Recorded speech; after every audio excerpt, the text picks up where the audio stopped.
Hello everyone, we've seen some market machinations today, a little bit up, a little bit of down. Oh, that's what markets are about, isn't it? A lot of key economic data out today. Most importantly was the China manufacturing PMI data, which second month of contraction down at 48. The services PMI for China just 47.6, that's deep contraction territory. We all know why, but I also think that reason why is masking that China is now on a permanent lower growth trajectory. I've been saying it for a year, I think. And it's certainly been borne out in the data, because even before the COVID lockdowns had begun yet again, phase 2, China saw a lack of that economic recovery that so many investment banks, economists, and think tanks around the world were looking for, without appreciating the long-term historical nature of a fully mature, well, almost fully mature, we're never fully mature, any of us, almost fully mature Chinese capitalist economic system. A lot of people get confused because they think, oh, China doesn't have a democracy, so it's not capitalism. Yes, it is capitalism. Yes, there is state interference, just as there is in the United States, Europe, Australia, Britain. But it is about the most laissez-faire, pure economic system around at the moment, which is why those high profit margins, low taxation, and low compliance regulatory costs help to keep China and other nations so super competitive with the rest of the world. My point is that when you're an agrarian society rapidly becoming a capitalist economic system, you're going to have tremendous rates of growth, as we did see for China. But once you become a more mature economic system, then those rates of growth will naturally, of course, slow down. Now, about 3, 4, 5 years, 10 years ago, all the economists in the West were like clamoring, China needs to slow its economy to a more sustainable level. Now that the Chinese economy is permanently at a more sustainable level, everyone says that's terrible, China isn't managing its economy well. Well, I think overall they're still outperforming most places. Maybe not in the last month or the last quarter, but overall China remains an economic powerhouse, as does all of Asia. And as I've been suggesting for some time, I do see perhaps non-yuan Asian currencies doing quite well over the next 12 months, whereas I see non-US dollar Western currencies underperforming against those Asian currencies. I've been saying that for a little while, and I think that's an interesting play no one else is talking about. Keep an eye on that one. In Australia, of course, we saw inflation come in at 6.9%. It's a terrible number, but everyone's like, oh, isn't that great? It's not 7.3 anymore. It doesn't have a 7. It only has 6.9.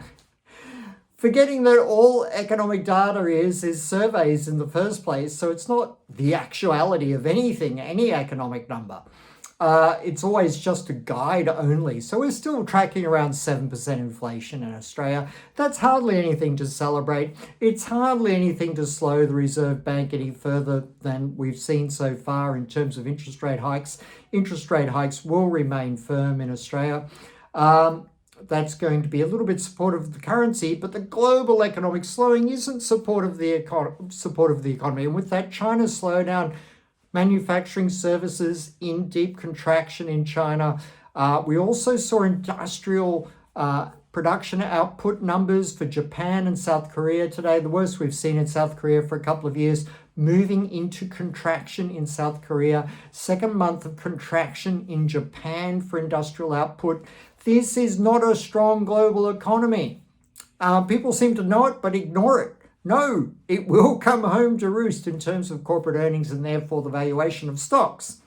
So we're seeing a lot of gyration here in markets overall. Oh, there was some other Australian data out today, and over in New Zealand they had some rather troublesome data as well. But in Australia, we did see a good private credit growth number, and we did see a good construction spending number.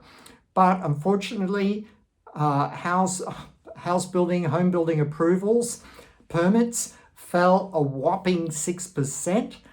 Permits have been falling for full 12 months now. That's 12 months of decline in permits being issued for new dwellings. Hardly a rosy economic outlook.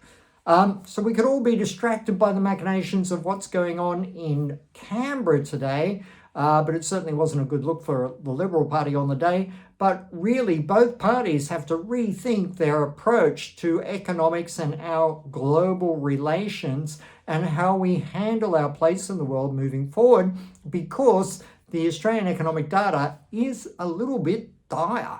So I'm still bearish Australian stocks, even though they're hitting their head against a technical ceiling at the moment, a 4 or 5 day resistance level. And the Australian stock market, if it can break through that, there's going to be some significant follow through buying. As yet, it's kind of hitting its head against the ceiling, and I think a lot of day traders went long on the day. I just feel that the US market still looks soft, and overall the US market will be moving lower, and that will drag the Australian market down with it in coming days, regardless of what happens immediately in the next 24 to 72 hours. So over the next 1-2 weeks, I still see softness for the Australian equity market, which got a little bit excited on the day that inflation was only 6.9%. Happy days.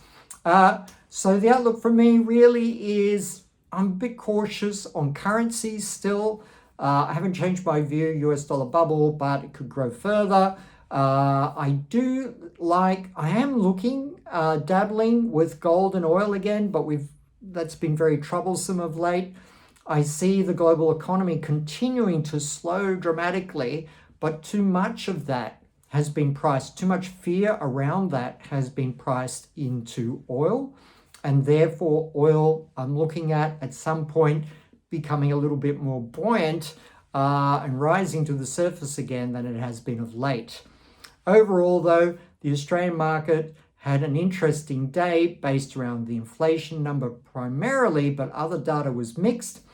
And the inflation number was terrible, and I think I've just repeated myself enough times here, so I'll let you get on with your day. Just be careful about being too excited about inflation numbers anywhere in the world that are lower than last month, because they're still disastrously high. Thank you very much. Clifford Bennett, Chief Economist, ACY Securities.